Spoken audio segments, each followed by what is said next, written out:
which you will conquer in time, is a gem meant to be placed on the Ogilvy bookshelf. The rules for parents are but three: love, limit, and let them be. Piyush, as a parent of the advertising world, teaches us in this book to love what you are doing, to know your limitations, and when to let things be. Advertising is his home, a home where respect for space and honest engagement are at the core. They make for a strong anchor for the family to be happy commune, explaining how things work, have cause and effect, all in the day-to-day task of working in this field. There is a clear respect and appreciation for the written word in this book. Holding it, you feel like turning its pages with anticipation, finding a favorite bookmark to treasure, and reading it aloud during quiet moments. One might like to think that with focus, determination, and hard work, one can orchestrate the perfect outcome for all situations. But life, with its menu of complexities, will most certainly deal a hand you were not anticipating. It is how one deals with this type of situation that makes all the difference. The book that help you the most are those which make you think the most. The hardest way of learning is by the way of easy reading, and Pandeymonium is that ship of thought, deep freighted with truth and passion for its subject matter. This book does not require an audience with a certain skill set, or one that has to make an effort to consume the product. It makes you understand and feel understood as well.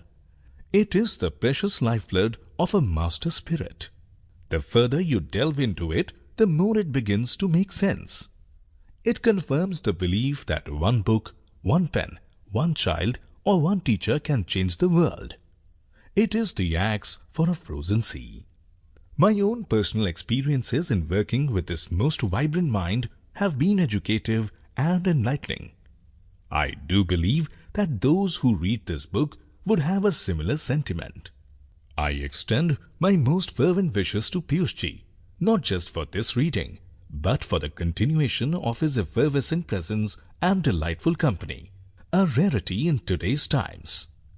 Amitabh Bachchan, 26th August 2015.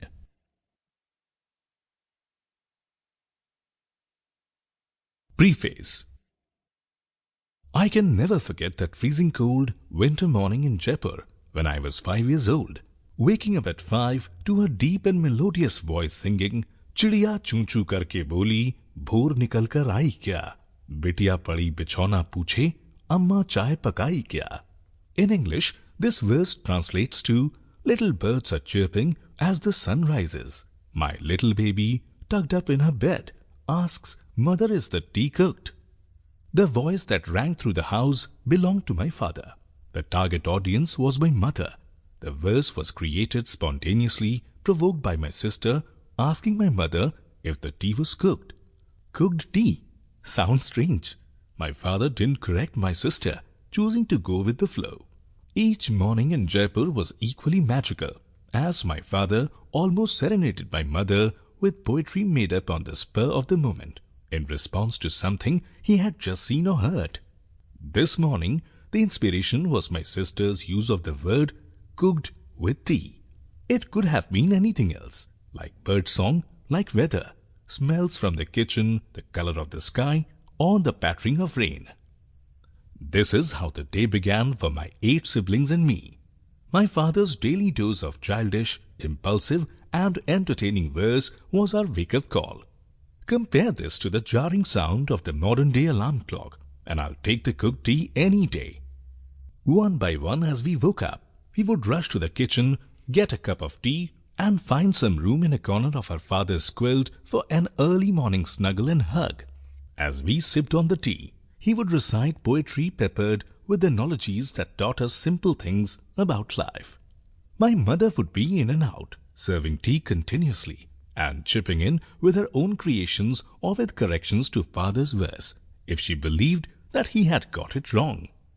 As I think back on those wonderful mornings, I feel that these were my kindergarten lessons in communication.